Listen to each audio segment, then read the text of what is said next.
다 함께 예배를 위해서 기도드리시겠습니다. 사랑과 은혜가 풍성하신 하나님 아버지, 은혜와 사랑에 감사드립니다. 오늘도 이 한날 축복하여 주셔서 별의 시간과 장소와 또한 건강 허락하여 주셔서 성전에서 또한 각자의 처소에서 마음을 다하여 예배드릴 수 있도록 인도하여 주심에 다시 한번 감사드립니다.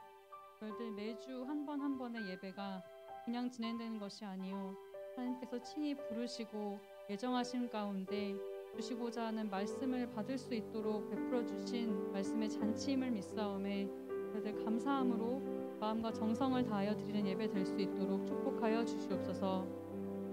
저희들 모든 상황 속에서 예배를 우선하는 예배자 되게 하시고 예배를 통하여 응답받고 예배를 통하여 사명을 깨달으며 실천하는 예배의 승리자 될 수 있도록 축복하여 주시옵소서.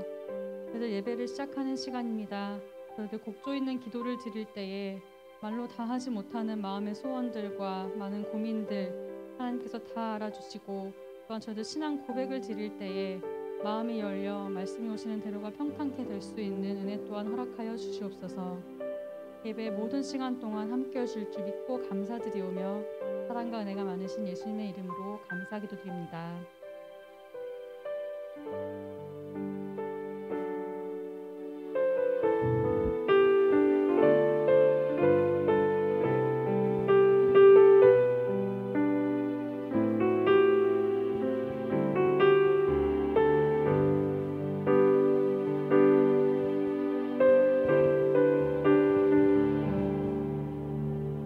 아버지 사랑 내가 노래해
찬양으로 인사하겠습니다. 할렐루야, 할렐루야.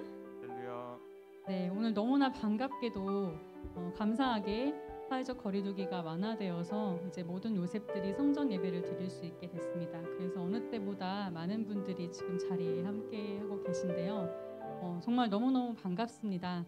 이렇게 생각을 해보면 작년 사순절 같은 경우는 오늘 이 시간처럼 사순절 첫 정기 예배를 드리는 걸 마지막으로 해서 계속 비대면일 수밖에 없는 상황이 계속됐고, 저희가 2월, 3월, 4월 그러니까 사순절과 고난주간을 함께 보내지 못하고 부활주일도 함께 보내지 못한 상태로 요셉 예배는 5월이 되어서 재개가 됐었습니다. 거의.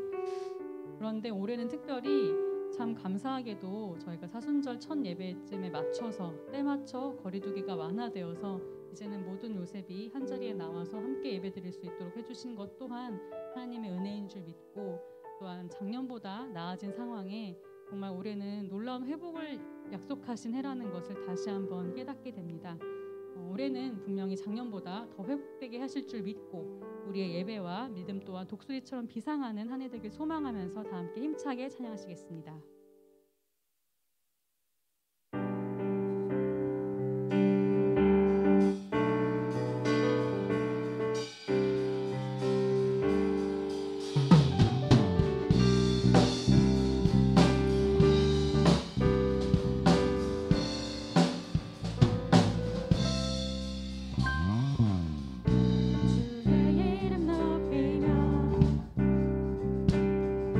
주를 찬양하나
순전이고 찬양을 했지만 주의 보혈의 능력은 우리가 아무리 강조하고 또 아무리 반복하여 고백해도 참 모자랄 만큼 너무나 큰 사랑이고 큰 은혜인 줄 압니다.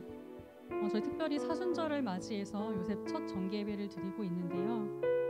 참 자녀로서 만약에 40여일 후에 우리의 부모님이 나를 대신해서 희생하시는 상황이다, 돌아가시는 상황이다라고 생각한다면 우리가 이 40일을 어떻게 보내게 될지, 또 부모로서 내 하나뿐인 자식을 대속물로 내어주어야 하는 그 심정이 어떤 심정인지를 그 어떤 기관보다 우리 요셉선교회가 가장 크게 깨닫고 또한 실감할 수 있는 기관인 것 같습니다.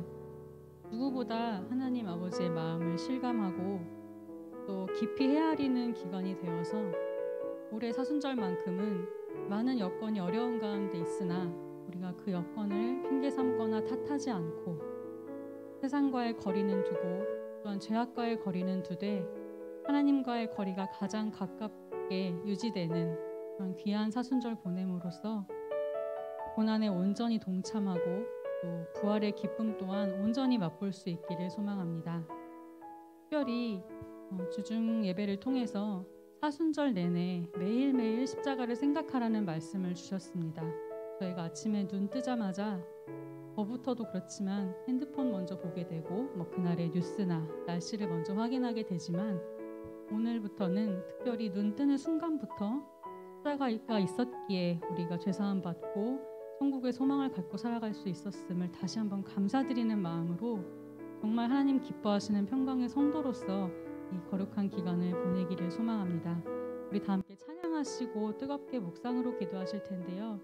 먼저는 나라와 민족을 위해서 기도해 주시고, 코로나뿐만이 아니라 참 국내외로 많이 어려운 상황이 있습니다.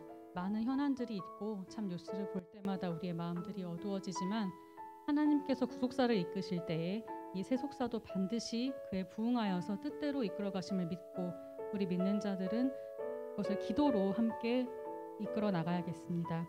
또한 사랑하는 평강제일교회를 위해서 기도하실 때에 이끄시는 당회장님을 비롯한 모든 교역자님들 또 모든 직분자들 성도들 위해서 기도해 주시고, 특별히 코로나 가운데 어려움 당하는 사람 없도록 함께 기도하겠습니다. 또한 희선기념관 건축 진행을 위해서도 함께 기도하겠습니다. 또한 우리 요셉선교회를 위해서 기도할 때에 계속해서 예배의 형태가 바뀌어가고 또 어려운 가운데 있지만 저희들 그럼에도 불구하고 교회를 지키고 교회를 위해서 더욱더 헌신하는 장자기관 될 수 있도록 함께 기도하시겠습니다. 마지막으로 각자의 문제를 위해서 기도하시고, 또한 코로나 때문에 혹시 어려움 겪는 가정 없는지, 또한 건강이 어려움 겪는 가정 없는지 각자 기도할 때에 다 함께 지혜롭게 또한 뜻하신 대로 이 사순절을 함께 지내는 고난의 기쁨에 고난에 함께 동참하고 또한 부활의 기쁨에 다 함께 누릴 수 있는 요셉선교회 될 수 있도록 찬양하신 후에 함께 뜨겁게 기도하시겠습니다.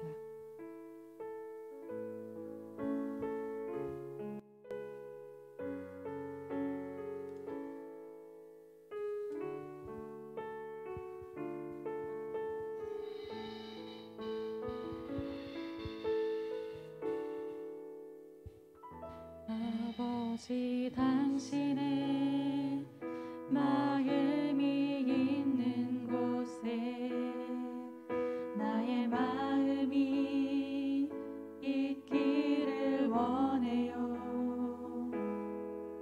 아버지, 당신의 눈물이 고인 곳에 나의 눈물이 고이길 원해요. 아버지, 당신이 바라보는 영혼에게 나의 두 눈이 향하길 원해요. 아버지, 당신이 울고 있는 어두운 땅에 나의 두 발이 향하길 원해요. 나의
사랑하는 하나님 아버지, 저희들을 구속사가 가는 길이 멀고 험한 세상에 혼자 두지 않으시고 사회적 거리두기가 완화되어서 성전에 모여 예배를 드릴 수 있도록 인도해 주신 은혜와 긍휼과 사랑에 감사드립니다. 저희들 육신의 연약함으로 한 주간 알게 모르게 지은 죄가 많습니다. 아버지께 엎드려 회개하기 원하오니 긍휼을 베풀어 주셔서 저희 모든 죄의 문제가 해결되고 죄로 인하여 막혀 있던 담이 허물어짐으로 모든 기도 제목이 응답받게 하시고 우리 삶 속에서 형통의 축복을 맛볼 수 있도록 인도하여 주시옵소서. 회개와 갱신의 기간인 사순절이 시작했습니다. 해마다 사순절 기간이 되면 원로 목사님께서 오직 예수, 오직 십자가, 오직 성령을 눈물로 호소하던 그 신앙의 추억을 더듬으면서 저희들 자기를 이기고 세상을 이기고 죄악을 이기는 승리의 사순절, 승리의 고난주간이 되게 하여 주시옵소서. 말씀이 있는 곳은 그 어디나 하늘나라이며 천국이라 하셨사오니 성전 혹은 각자 처소에서 예배드릴 때 신령과 진정으로 예배드리게 하여 주시옵소서. 다 같이 모여서 예배드리고 말씀 들을 수 없는 시기가 온다고 하셨사온데 그동안 수없이 배웠던 말씀과 남기신 구속사 말씀을 무기로 삼아서 이 힘든 시기를 현명하게 극복하는 요셉성교회가 되게 하여 주시옵소서. 앞이 보이지 않는 긴 터널과 같은 코로나19로 고통받는 이 시기를 살아가며 인간의 나약함을 알게 하시고 우리들이 세상에서 목표로 한 것들이 얼마나 무의미하고 헛된 것들임을 깨닫게 하시어서 그동안 허락해 주신 일상들이 얼마나 소중하고 감사할 것들이 많은지 알게 하심에 감사드립니다. 코로나19 종식을 위하여 모든 믿는 자들이 한 마음으로 기도하게 하시어 더욱더 굳건한 믿음을 허락하여 주셔서 속히 종식되어 전 세계 경제가 회복되고 대한민국이 회복되고 우리 예배가 회복되고 우리의 생업이 회복될 수 있도록 도와주시옵소서. 하나님의 뜨거운 열심으로 지켜주신 대한민국을 위하여 기도드립니다. 날마다 정치적 이념과 빈부의 격차로 대립하여서 분열하는 모습을 보게 됩니다. 대한민국과 이 백성을 불쌍히 여겨주시고 은혜를 허락하여 더 이상 인간적인 생각으로 싸우지 않게 하시고 오직 하나님의 말씀으로 하나 되는 대한민국이 될 수 있도록 인도하여 주시옵소서. 또한 코로나19 종식을 위하여 밤낮으로 힘쓰는 모든 진료진에게도 함께하여 주시옵고 그분들의 건강 또한 지켜주시옵소서. 2021년을 말씀과 기도로 준비하게 하여 주시옵고 요셉이라 불러주신 은혜에 감사하며 임원들뿐만이 아니라 모든 회원들이 함께하여서 하나님 아버지께서 기뻐하시는 귀한 요셉성교회가 될 수 있도록 인도하여 주시옵소서. 아버지께서 선택하시고 믿기로 작정된 자가 있다고 하셨습니다. 한 영혼도 빠짐없이 응답받아서 이 자리를 채워주시옵고 교회의 기둥으로 만드는 기적의 역사가 일어나게 하여 주시옵소서. 오늘 드리는 예배가 하나님께서 기뻐 받으시는 진정한 예배가 되기를 간절히 원합니다. 전도사님께서 주시는 말씀으로 저희들의 근심과 저희들의 두려움과 저희들의 좁은 마음과 저희들의 탐욕이 불살라지게 하여 주시옵고 말씀 받은 성도다운 지혜와 명철과 총명을 더하여 주시옵소서. 예배의 시작과 진행과 마침을 하나님께 의탁드리오며 모든 말씀을 존귀하신 예수 그리스도 이름 받들어 감사하게 드렸사옵나이다. 아멘.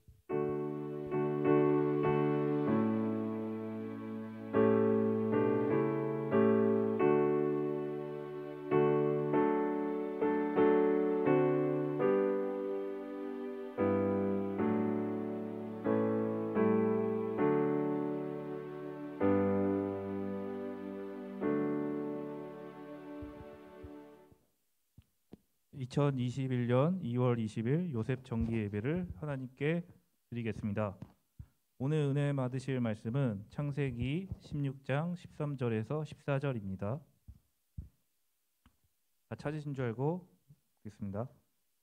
하갈이 자기에게 이르신 여호와의 이름을 감찰하는 하나님이라 하였으니 이는 내가 어떻게 여기서 나를 감찰하시는 하나님을 배웠는고 함이라. 이러므로 그 샘을 부엘라 헤로이라 불렀으니 그것이 가데스와 베렛 사이에 있더라. 이는 하나님의 말씀이라. 아멘. 다음은 여수른 찬양대 녹화 찬양이 있겠습니다.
네, 오늘 말씀의 제목은 야곱의 일생노정 부엘라 헤로이입니다.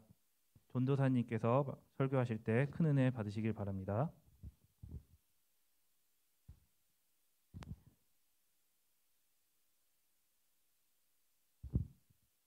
예, 요셉 회원 여러분 안녕하세요. 자, 오늘 말씀의 제목은 야곱의 일생노정 부엘라 헤로이에 대한 말씀이에요. 우리 요셉 여러분 잘 아시겠지만 야곱의 일생노정이 총 몇 장소이죠? 17장소. 우리가 보통 야곱을 승리의 노정이다 이렇게 이야기를 하잖아요. 17장소예요. 그런데 이 17장소 중에서 가장 첫 장소가 어디냐면 바로 오늘 말씀의 부엘라 헤로이라는 곳이에요. 그러니까 첫 장소라고 한다면 야곱이 태어난 장소를 의미하는 거겠죠. 자, 오늘 이 부엘라 헤로이에 담긴 구속 경륜이 어떤 것이 있는지 한번 살펴보는 시간을 갖도록 하겠습니다. 자, 첫 번째로 부엘라 헤로이의 기원에 대해서 보도록 할 텐데요. 자, 오늘 사회자분께서 잘 읽어주셨지만 창세기 16장 13절 14절 말씀을 보면 제가 다시 한번 읽어드릴게요. 하갈이 자기에게 이르신 여호와의 이름을 감찰하시는 하나님이라 하였으니 이는 내가 어떻게 여기서 나를 감찰하시는 하나님을 배웠는고 함이라. 이러므로 그 셈을 부엘라 헤로이라 불렀으며 그것이 가데스와 베레 사이에 있더라 라고 말씀하고 있어요. 자, 야곱의 첫 출발지인 이 부엘라 헤로이를 처음 발견한 사람이 지금 누구라고 되어 있나요? 노란색으로 되어 있죠? 하갈. 하갈이 이 부엘라 헤로이를 발견하게 되었다라고 성경은 말씀하고 있어요. 그런데 어떻게 하갈이가 이 부엘라 헤로이를 발견하게 되었을까? 창세기 16장 6절 말씀을 보면 이런 말씀이 있어요.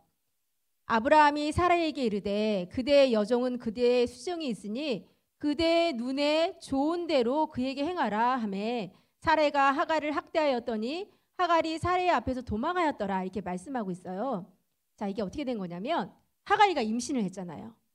기고만장하게 된 거죠. 그래서 자기 여주인 사라를 멸시하였다고 성경은 말씀하고 있어요. 그 옛날에 종과 주인의 관계는 이건 뭐 엄청난 관계이죠. 근데 하갈이 자기의 신분을 망각하고 자기가 임신, 아기를 좀 가졌다고 해서 여주인을 멸시하였다라고 성경을 말씀하고 있어요. 아니, 사라가 가만히 있었겠어요? 열 받았죠.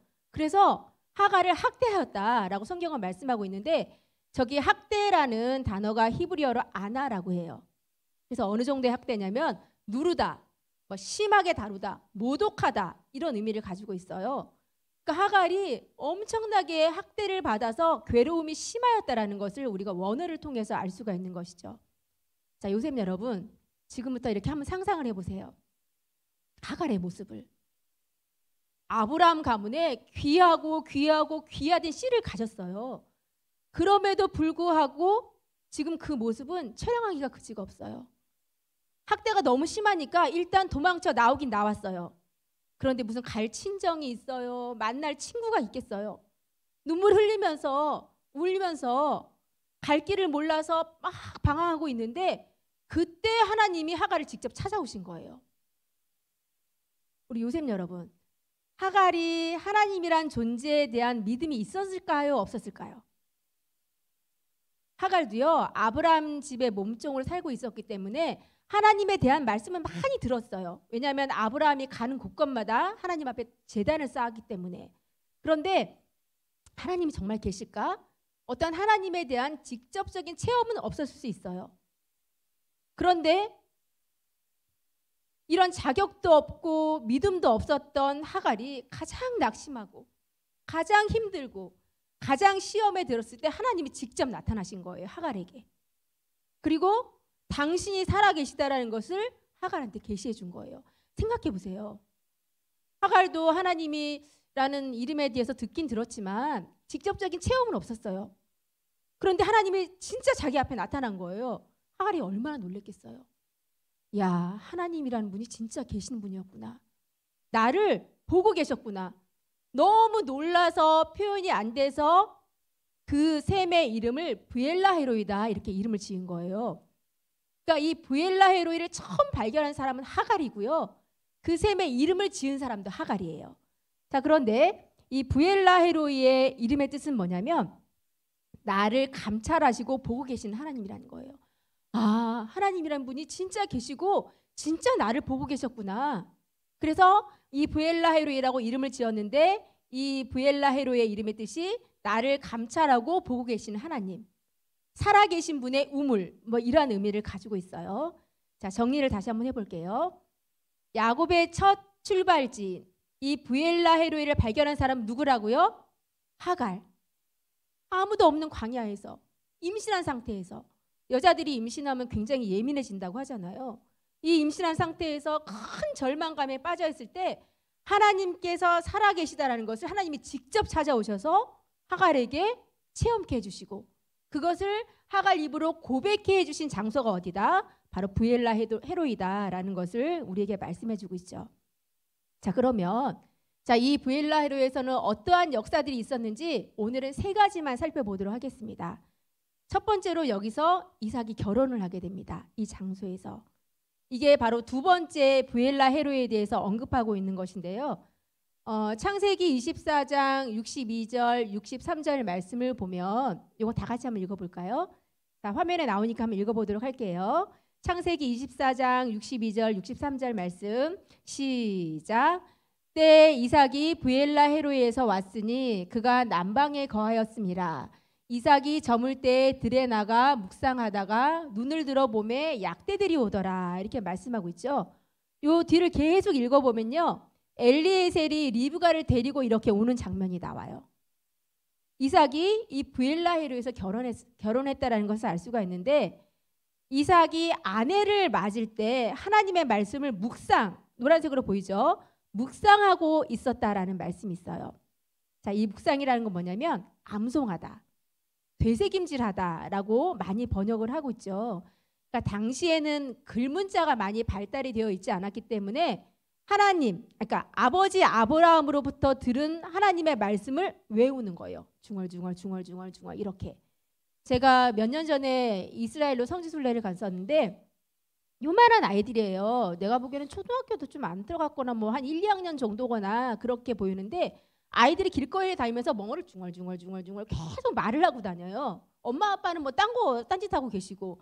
그래서 제가 가이드 목사님께 지네들 왜 저러고 다녀요? 라고 물어봤더니 하나님의 말씀, 경전을 외우고 다니는 거예요. 이렇게 부엘라 헤로이는 이삭이 자기 아내를 맞을 때 하나님을 묵상했던 장소라는 것을 알 수가 있는 것이죠.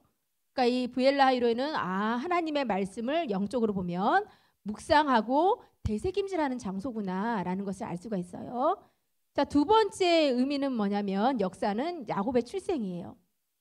자, 야곱이 여기서 태어났으니까 부엘라 헤로이가 야곱의 일생 노조 첫 장소가 됐겠죠. 우리 요셉 여러분, 이삭이 혹시 몇 살에 결혼했는지 아세요? 40살에 결혼했어요. 그래 자식을 몇 살에 낳는지 아세요? 야곱과 에서를 60에 낳았어요. 그러니까 자그만치 20년 동안이나 자식이 없었다라는 것을 우리가 알 수가 있죠. 자, 이 정도 세월이면요, 대개의 사람들은 포기하죠. 그냥 내 생전에는 자식이 없을 건가 보다, 이렇게 포기할 만한 그런 긴 세월이라고 할 수가 있어요. 이삭도 자기가 자식을 못 낳을 줄 알았어요. 자그만치 20년 동안 하나님의 언약을 성취시킬 자식이 태어나지 않았을 때 이삭의 심정이 어땠을까요? 그 아들을 바라보고 있는 아버지 아브라함의 심정은 또 어땠을까요? 너무너무 안타깝고 애통했겠죠. 자, 그런데 이 성녀 같은 리브가의 죽은 자의 몸을 산 자의 몸으로 바꾸는 기적과 같은 도구가 있었어요. 자, 창세기 25장 21절 말씀을 보면, 창세기 25장 21절 말씀을 보면요, 이런 말씀이 있죠. 이삭이 그 아내가 잉태하지 못함으로 그를 위하여 여호와께 간구하매 여호와께서 그 간구를 들으셨으므로 그 아내 리브가가 잉태하였더니라고 말씀하고 있죠. 자, 이게 간구하매가 뭐냐면 원어로 아타르라고 해요. 이 아타르는 향을 피우다라는 뜻이에요. 그래서 우리가 하나님 앞에 간절히 무릎 꿇고 기도하는 순간에 그 기도가 거룩한 향처럼 되어서 하나님 앞에 상달되는 것을 의미하는 것이죠. 자, 이삭이 이렇게 자기의 후사를 위해서 간절히 하나님 앞에 기도하고 있을 때 아브라함은 어땠을까요? 강 건너 불구경하듯이 있었을까요? 아브라함의 신앙 사상을 우리가 알듯이 아마도 이삭보다 더 간절한 마음으로 이삭의 후손을 위해서 기도를 했을 거예요. 이 창세기 17장 19절 말씀을 보면 이런 말씀이 있어요. 하나님이 가라사대 아니라 내 아내 사라가 정녕 내게 아들을 낳으리니 너는 그 이름을 이삭이라 하라. 내가 그와 내 언약을 세우리니 그의 후손에게 영원한 언약이 되리라. 이렇게 말씀하고 있죠. 그러니까 이삭이 맨날 20년 동안 자식이 없으니까 기도를 하는데 응답이 없는 거예요. 포기하고 낙심하고 할 때마다 아브라함이 이 말씀을 들려줬던 거예요. 자, 여기서 말씀하는 그의 후손이라는 것은 누구의 후손을 가리킬까요? 여기 보면 사라가 정녕 내게 아들을 낳으리니 너는 그의 이름을 누구라 하라? 예, 이삭이라 하라. 이렇게 분명히 말씀하고 있죠. 이삭. 내가 그와 내 언약을 세우리니. 여기서 그가 누구예요? 이삭. 그의 후손에게 영원한 언약이 되리라. 여기서 그의 후손이라는 것은 1차적으로 이삭의 후손을 말씀하는 것이죠. 자, 그러면 이삭에게 자식이 있다는 얘기예요? 없다는 얘기예요? 있다라는 것을 벌써 말씀해 주신 거예요. 그러니까 이 아브라함은 이삭이 낙심하고 포기하려고 할 때마다 이 말씀 들려주면서 하나님이 너에게 분명히 자식이 있다고 말씀하셨다. 포기하지 않고 끝까지 기도할 수 있도록 이끌어줬다는 것을 알 수가 있는 것이죠. 이렇게 이삭은 자그만치 20년을 포기하지 않고 인내로 기도할 수 있었다라는 거예요. 하나님의 언약을 믿고. 자, 이 간구를 들으신 하나님께서 마침내 이삭이 결혼한 20년 만에 그의 나이 60세에 아들을 주시는데 하나도 아닌 쌍둥이 아들 둘을 주셨어요. 자식이 없던 집에 딸 하나만 태어나도만 경사 중에 경사일 텐데 아들 둘이 태어났으니 얼마나 기뻤겠어요. 여기서 우리가 꼭 하나 생각할 수 있는 것이 있어요. 우리가 이렇게 신앙생활을 하고 있지만 하나님의 언약의 성취에는 항상 뭔가 불가능할 것 같은 많은 상황들이 놓인다라는 거예요. 그래서 우리를 자꾸 낙심하게 만드는 거예요. 이것이 사단의 일이죠. 하지만 원로 목사님께서는 어떠한 말씀해 주셨냐? 야, 너희가 기도한 것은 절대로 없어지지 않는다. 그거는 내가 기억하고, 그러니까 하나님께서 기억하시고 다 쌓아두신다. 그걸 잊어서는 안 된다. 라는 말씀을 해주신 적이 있어요. 우리의 기도가 없어지는 것이 아니라, 응답이 안 되는 것이 아니라 때가 될 때까지 하나님께서 쌓아두신다라는 거예요. 자, 이렇게 우리가 어떠한 상황이 오든지 간에 포기하지 않고 끝까지 기도의 샘을 팔 때 반드시 그 샘을 파는 자를 통해서 하나님께서 역사해 주신다라는 것을 우리에게 분명히 말씀해 주고 있는 것이죠. 자, 세 번째는 뭐냐? 예, 아브라함의 신앙 전수가 된 장소가 바로 이 브엘라헤로라는 거예요. 자, 브엘라헤로가 왜 중요하냐? 아브라함이 그렇게 기다리고 또 기다리던 그 손자가 드디어 아브라함의 나이 160세에 태어났어요. 근데 아브라함이 몇 세를 향수하고 죽었어요? 175세. 그러니까 아브라함과 이삭과 야곱이 한 장막에 몇 년 동안 함께 거했다는 것을 알 수가 있냐면 15년. 히브리서 11장 9절에도 나와 있죠. 야곱이 태어난 곳, 야곱의 첫 출발지 브엘라헤로이가 왜 중요하냐? 야곱이 바로 이 장소에서 늘 장막에 거하면서 하나님의 말씀으로 양육을 잘 받았기 때문에 언약의 자손으로서 분명한 목표가 생긴 장소가 바로 여기라는 거예요. 그걸 어떻게 알 수 있어요? 분명한 목표가 생겼는지 안 생겼는지? 야곱이 가장 사모했던 게 뭐예요? 장자권. 야곱이 장자권이 중요한지 안 중요한지 어떻게 알았겠어요? 늘 장막에 거하면서 하나님의 말씀으로 양육을 받았기 때문에 그것이 중요하다는 것을 알았다는 것이죠. 이렇게 야곱이 브엘라헤로에서 신앙 점수를 받은 것은 할아버지 아브라함과 그리고 아버지 이삭에게 배운 그 가르침이 바로 그의 평생을 좌우했다. 그렇기 때문에 바로 이 장소가 중요하다라는 것을 우리에게 분명히 말씀해주고 있는 것입니다. 자, 그러면 마지막으로 구속경륜 한번 살펴보도록 할게요. 브엘라헤로가 왜 중요한가 한번 살펴보도록 할게요. 첫 번째는 살아계신 하나님이 나를 감찰하고, 하나님 살아계시죠. 그 하나님이 지금도 여러분 곁에서 여러분을 감찰하고 보고 계신다라는 것을 깨닫게 해주신 장소가 바로 이 브엘라헤로이라는 거예요. 자, 창세기 16장 13절은 다 같이 한번 읽어보도록 하겠습니다. 창세기 16장 13절 말씀 시작. 하갈이 자기에게 이르신 여호와의 이름을 감찰하시는 하나님이라 하였으니 이는 내가 어떻게 여기서 나를 감찰하시는 하나님을 배웠는고 함이라. 이렇게 말씀하고 있죠. 나를 감찰하신다. 브엘라헤로이는요, 죽은 우물이 아니라 살아있는 우물이에요.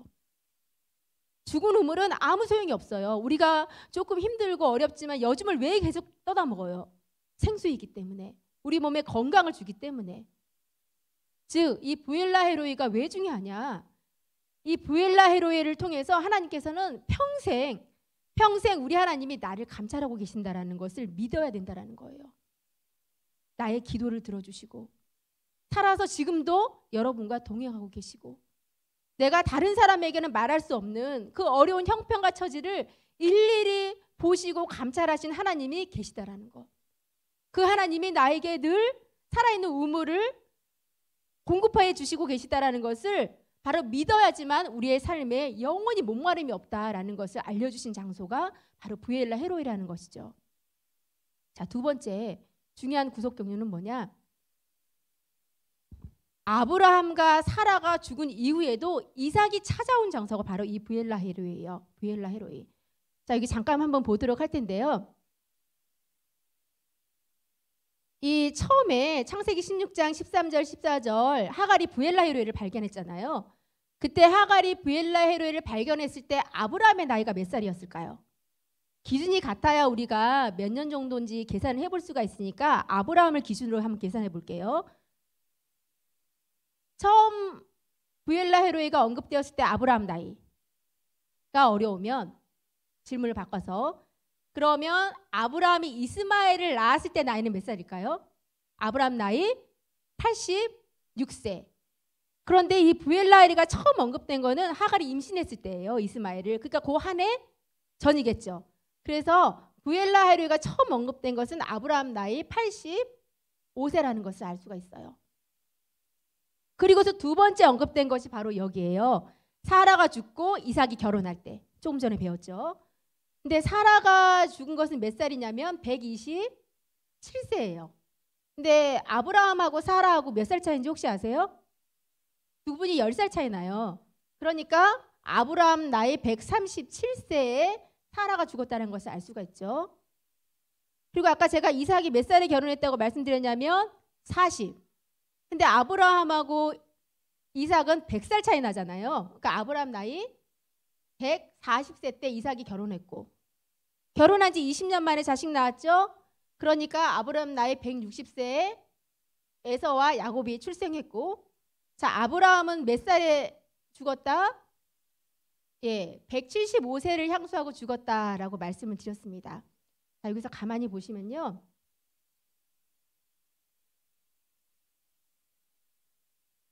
여기서 가만히 보시면 자, 이 부엘라 헤로이가 처음 언급이 되고 나서 두 번째 부엘라 헤로이가 언급되기까지 몇 년 정도의 세월이 흘렀어요?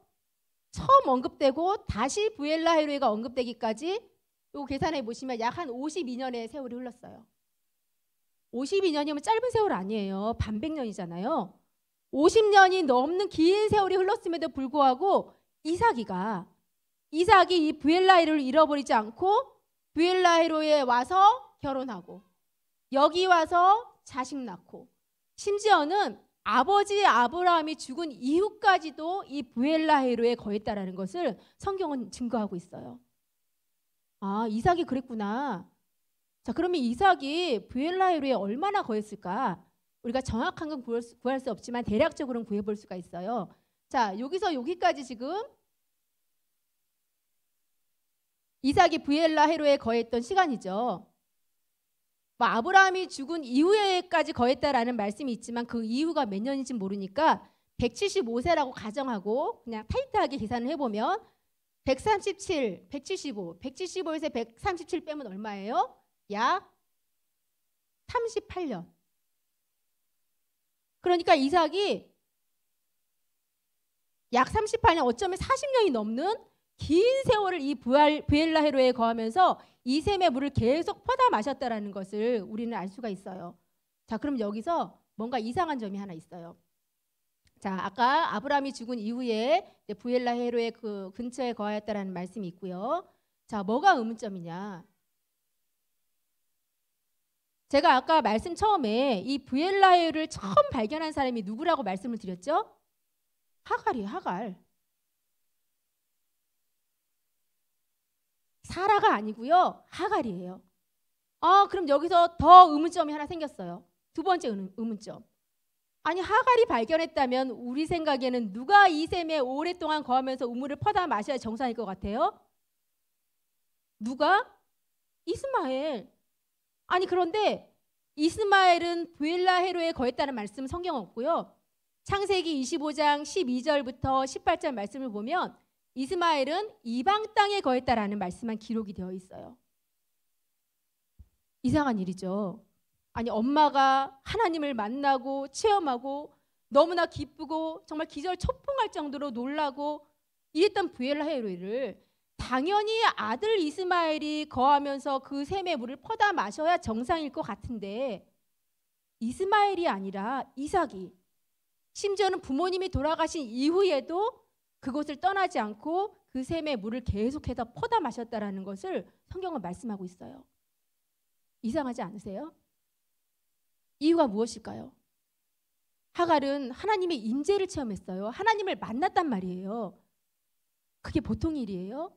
자기 생애에 그런 일이 2번은 있었겠어요? 아니 그렇게 큰 은혜를 체험했음에도 불구하고 왜 자기 자식이 아니 나 같으면 절대 안 뺏길 것 같아요. 그런데 왜 자기 자식이 아닌 이삭에게 그 모든 은혜를 빼앗게 되었을까? 여기에 대한 담긴 구속사적 의미가 깊죠.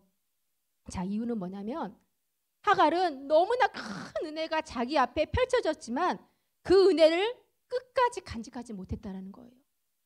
하나님께서 크신 은혜를 하갈 앞에 쫙 펼쳐주셨는데 그것을 받긴 받았어요. 그런데 그것을 끝까지 간직하지 못했다는 거.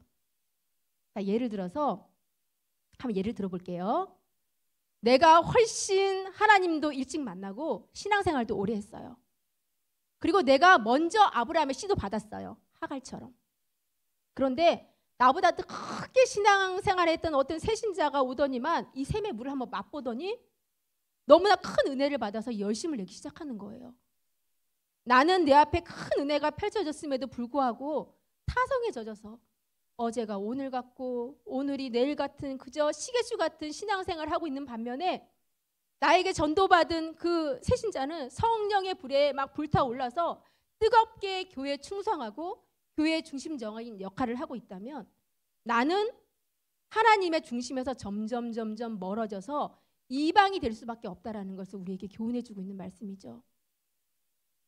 이 말씀은 우리가 받은 말씀의 샘, 이 기도의 샘, 신앙 전수의 샘, 살아계신 하나님을 내가 만나고 체험한 그 샘을 결단코 사단에게 빼앗겨서는 안 된다라는 것을 우리에게 분명히 교훈해주고 있습니다. 자, 그렇다면 세 번째로 우리에게 주시는 구속사적 교훈은 무엇이냐? 사단을 앞으로 구속사적으로 계속되는 사단을 굴복시킬 것을 약속하신 장소가 바로 이 부엘라 헤로이라는 거예요. 자, 굉장히 신기한 게 뭐냐면요. 야곱의 전생애가 147년이었거든요. 그런데 그 147년의 긴 여정에 얼마나 많은 일들이 있었겠어요. 좋은 일도 있고 환난도 있고 여러 가지 일이 있었을 텐데 야곱아, 네가 네 일생 여정에 아무리 어떤 일이 있다 할지라도 너는 반드시 승리할 것이다 라는 것을 바로 이 첫 출발지에서 하나님께서 계시해 주셨다는 사실이에요. 그러니까 이미 승자를 결정해 놓은 장소가 바로 이 부엘라 헤로이라는 것이죠.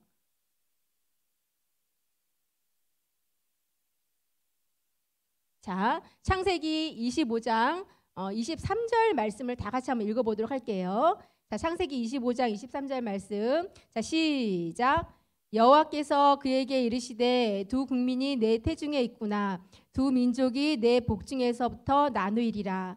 이 족속이 저 족속보다 강하겠고 큰 자는 어린 자를 섬기리라 하셨더라 라고 말씀하고 있어요.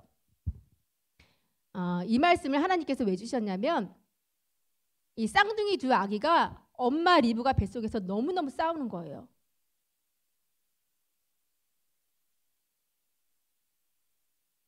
자, 창세기 25장 22절에 나와 있죠. 그의 태 속에서 서로 싸우는지라. 이 싸우는지라 원어가 굉장히 재밌어요. 뭐냐면 히브리어로 라짜츠라고 하는데 타박상을 입히다, 산산조각 나다, 눌러 부수다, 으깨다, 짓누르다라든 어떤 격렬한 싸움을 말하는 거예요. 아니 배 안에 있는 요만한 아기들이 싸우면 어떻게 싸운다고 이 라짜치라는 표현을 쓰고 있어요. 굉장히 격렬하게 싸웠다. 그러니까 싸워도 너무 싸우대니까 리브가가 걱정이 되어서 하나님 앞에 기도를 하니까 하나님께서 주신 응답이 바로 조금 전에 읽었던 바로 창세기 25장 23절이에요. 하나님께서 뭐라고 응답을 주셨냐면 야 그에게 리브가에게 이르시되 두 국민이 내 태중에 있구나. 그리고 두 민족이 내 복중에서부터 나누이리라. 강하겠고 큰 자는 어린 자를 섬기리라 이렇게 말씀하고 있어요. 아니 아기들이잖아요. 에서라는 아기, 야곱이라는 조그만 아기들이에요. 근데 하나님께서는 그 두 아이를 국민이다, 뭐 민족이다 이렇게 표현하시면서 야 둘이 계속 나누일 거야. 그리고 작은 자는 계속 강해질 거야. 그러다가 결국은 큰 자는 어린 자를 섬길 것이야. 이렇게 말씀해 주셨어요. 근데 중요한 건 뭐냐면 여기 나누이리라, 강하겠고 섬기리라가 히브리어로 다 미완료형으로 되어 있어요. 아직 끝나지가 않은 거예요. 계속 진행 중이고 있다라는 것을 우리에게 분명히 말씀해 주고 있는 것이죠. 즉 이 말씀은 뭐냐? 구속사가 완성되는 그날까지 지금도 진행 중이죠. 계속될 사단과의 격렬한 싸움이 있지만 아무리 싸워도 승자가 이미 결정되어 있다라는 것을 이 야곱의 첫 출발지인 브엘라헤로에서 말씀해 주셨다는 거예요. 사단이가 붉은 용이 아무리 기승을 부려도 반드시 하나님의 전적인 역사로 사단이 굴복될 것이다라는 것을 약속해 주신 장소가 바로 브엘라헤로이라는 것이죠. 여기 마태복음 2장 1절 말씀을 보면 헤롯 왕 때 예수께서 유대 베들레헴에 나심에 이렇게 말씀하고 있죠. 예수님께서 이 땅에 탄생하셨을 때 그 당시 왕이 누구였냐면 헤롯 왕이었었잖아요. 그런데 헤롯 왕이 어디 사람인지 혹시 아세요? 헤롯 왕이 이두메 사람이에요. 이두메는 에돔의 후손을 뜻해요. 에소의 후손. 그러니까 헤롯이 통치하던 시대에 대제사장들은 주로 헤롯 왕가에서 임명한 사람들이 대부분들이었는데 정치 권력이 다 썩어서 종교 지도자로서의 경건성이나 순수성은 찾아볼 수 없을 정도로 극도로 타락했던 때가 바로 이때예요. 한마디로 이 헤롯 왕은 기독교를 완전히 타락시킨 왕이었어요. 이 에돔 족속이었던 헤롯 왕이 동방 박사들에게 속은 줄 알고 어떤 짓을 저질렀어요? 2살 이하의 남자아이 싹 죽여버렸잖아요. 왜 죽였어요? 예수님 오시는 길 끊어버리려고. 사단의 짓이죠. 잔악하기 그지가 없어요. 이렇게 예수님께서 계시는 동안에도 에돔 족속이 기승을 부렸다는 것을 알 수가 있어요. 그러나 어떻게 되었어요? 예수님 아무리 죽이려고 예수님이 오시는 길을 끊어버리려고 했지만 골로새서 2장 15절 말씀을 보면 정사와 권세를 벗어버려 밝히 드러내시고 십자가로 승리하셨느니라. 아무리 예수님 오시는 길 끊어버리려고 예수님 죽이려고 했지만 결국은 예수님께서는 십자가로 승리하셨다라고 말씀하고 있죠. 우리 요셉 여러분들 잘 기억하셔야 돼요. 성경의 모든 역사가 우리에게 증거해주고 있어요. 분명히 야곱이 승리한다라는 것을 계시해 주셨죠. 그런데 진짜 동생이 했던 야곱이 영적 장자가 되어서 족보에 올라갔어요. 1차적으로 승리했죠. 두 번째, 예수님의 십자가 사건을 통해서 예수님께서 승리하셨다라는 것을 지금 분명히 말씀드렸어요. 1차적 성취 이루어졌고 2차적 성취 이루어졌어요. 마지막 한 개 남았어요. 마지막 한 개 남았죠. 마지막 이 구속사도 반드시 우리가 승리한다라는 것을 성경의 역사를 통해서 우리에게 분명히 말씀해주고 있는 거예요. 그러니까 이 말씀 뭐냐? 우리가 시험을 보기는 보는데 이미 하나님께서 답을 다 알려주시고 시험을 보는 거예요. 여러분들 답을 알고 가는 길에 내가 중도에 포기하거나 이탈한다면 그것만큼 안타까운 일은 없겠죠. 요셉 여러분, 여기서 말씀하는 작은 자라는 것은 뭐냐? 언약의 자손을 뜻해요. 이 야곱은 언약의 자손을 뜻하고 큰 자인 에서는 하나님의 언약을 대적하는 악의 세력을 뜻하는 것이죠. 사단의 세력이 아무리 강하고 아무리 크다 할지라도 결국 하나님의 승리는 예정되어 있다. 1차 성취를 통해서 보여주셨고 2차 통치를 통해서 우리에게 보여주셨고 마지막 성취 하나 남은 거예요. 이제 결론을 맺도록 하겠습니다. 하갈이 부엘라 헤로이를 발견하게 된 이유는 무엇일까요? 어떻게 하다 발견하게 되었을까요? 하갈이 믿음이 좋아서? 뭐 하나님 앞에 헌신한 게 많아서? 그런 거 아니에요. 하갈이가 이 부엘라 헤로이를 발견하게 된 것은 그저 하나님의 주권적인 은혜였어요. 제가 전도사가 되어서 이 자리에 하나님의 말씀을 선포하고 여러분들이 이 자리에 앉아서 하나님의 자녀로서 말씀을 받고 하나님의 일을 할 수 있는 거 그저 하나님의 주권적인 은혜라는 거예요. 그런데 이 출발과 함께 중요한 건 뭐냐? 이 샘의 물을 우리가 퍼다 마셔야 된다는 얘기예요. 지금 내 속에 아무리 맑은 생수가 넘쳐난다 할지라도 날마다 우리가 새로운 물을 공급해 주지 않으면 고인 물은 언젠가는 썩게 되고 말아요. 우리에게 부엘라 헤로이를 발견해 주시고 그 샘으로 인도하신 것은 아버지의 주권적인 은혜라면 계속해다 물을 퍼다 마실 수고, 이 수고는 누가 해야 된다? 각자 여러분들, 제 자신이 해야 된다는 얘기죠. 수고라는 건 뭐예요? 반드시 땀이 있어야 돼요. 수고라는 건 뭐예요? 아, 내가 편안하다, 좋다. 거기엔 수고가 없어요. 나에게 힘들고 뭔가 불편함이 있더라도 뜻을 위해서 내가 일어날 수 있는 것이 바로 수고예요. 이 수고가 있어야 된다는 것을 분명히 말씀해주고 있는 것이죠. 오늘도 우리 사랑하는 요셉 성교의 귀한 회원들, 우리가 절대로 하갈과 이스마엘처럼 하나님께서 거저주신 이 받은 바 은혜를 잃어버린 자가 되는 것이 아니라 끝까지 이 구속사의 중심에서 아버지의 일을 이루어드리고 야곱과 같이 완주해서 승리의 노정을 걸으실 수 있는 요셉 모든 여러분들 되시기를 간절히 소원하겠습니다. 예, 다 같이 기도하고 헌금 기도하고 헌금하시도록 하겠습니다. 사랑과 은혜가 충만하신 우리 아버지 하나님, 아무런 자격도 능력도 공로도 없는 우리를 이렇게 하나님의 자녀 삼아주시고 하나님의 말씀 앞으로 불러주시고 이렇게 귀한 아버지의 자녀로서 지금까지 남아있을 수 있도록 인도하신 은혜를 아버지 먼저는 감사를 드립니다.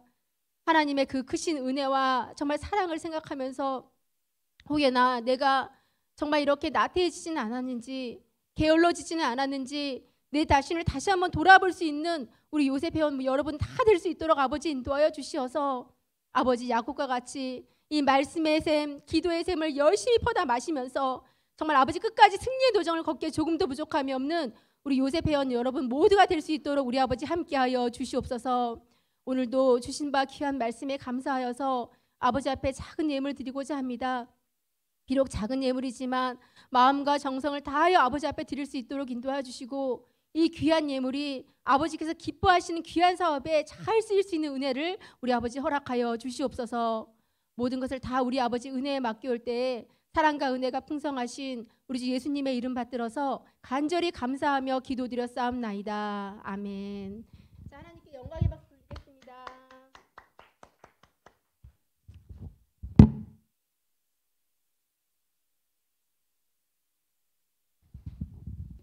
네, 다 같이 공원 찬양 찬송가 390장 같이 부르도록 하겠습니다.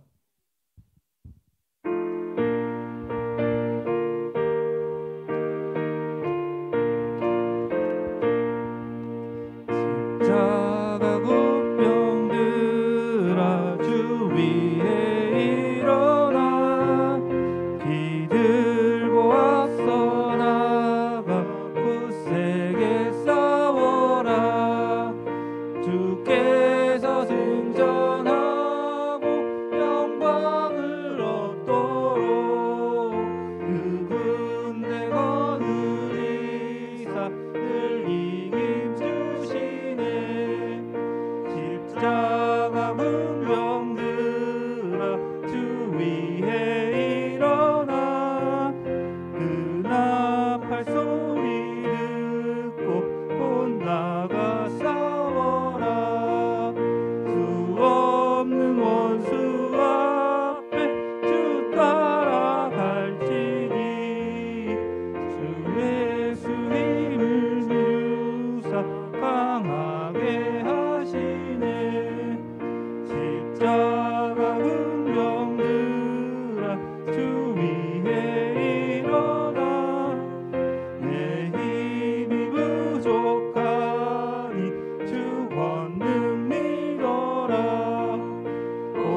진행하도록 하겠습니다.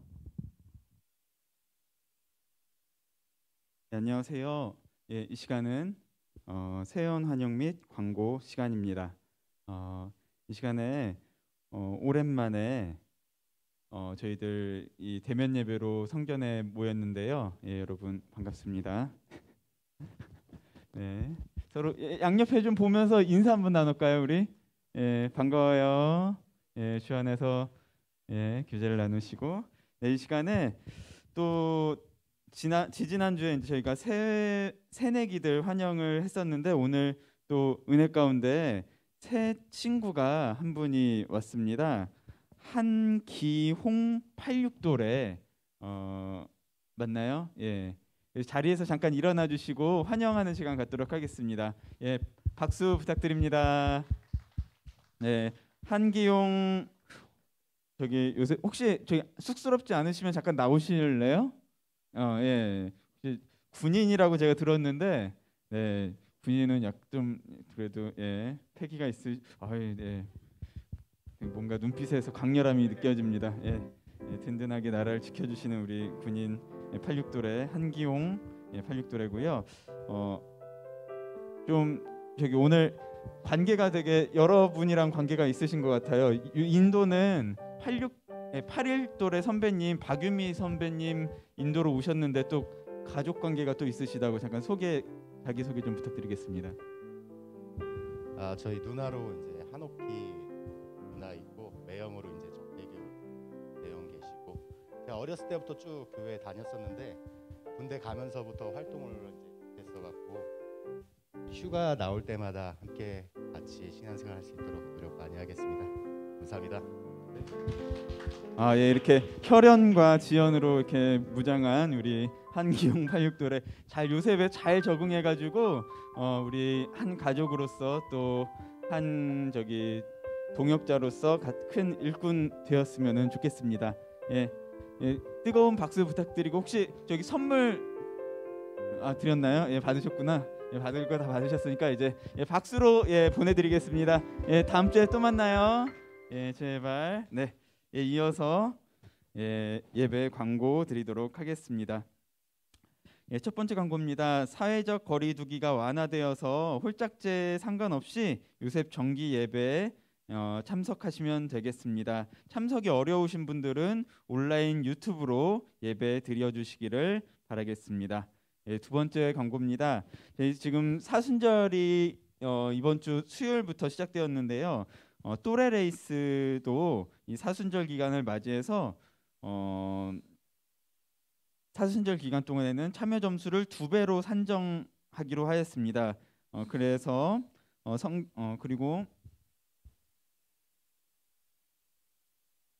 그리고 성경과 구속사 읽기를 매주 놓치지 않고 참여한 분에게는 개인 시상을 할 예정이라고 합니다. 계속해서 많은 참여 부탁드리겠습니다. 다음 광고입니다. 구속사 시리즈 나누기 운동이 진행 중입니다. 기금으로 동참하실 분은 주보에 나온 계좌번호로 입금 후에 회계에게 알려주시기 바라겠습니다. 다음 순서 진행하시겠습니다. 네, 다 같이 소형창송 6장으로 주기도문 후에 예배를 마치도록 하겠습니다.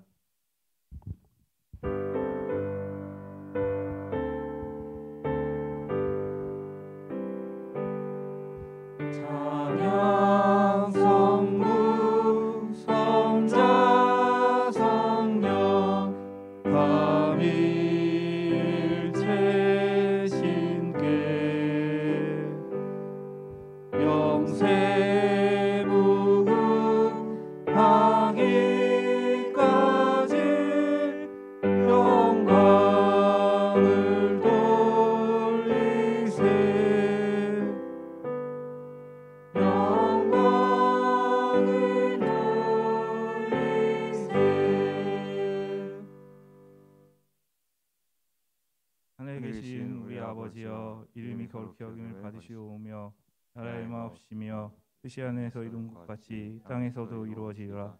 오늘날 우리에게 일용할 양식을 주옵시고 우리가 우리에게 죄진 자를 사하여 준 것 같이 우리 죄를 사하여 주옵시고 우리를 시험에 들게 하지 마옵시고 다만 악에서 구하옵소서. 그의 나라와 권세와 영광이 아버지께 영원히 싸움나이다. 아멘.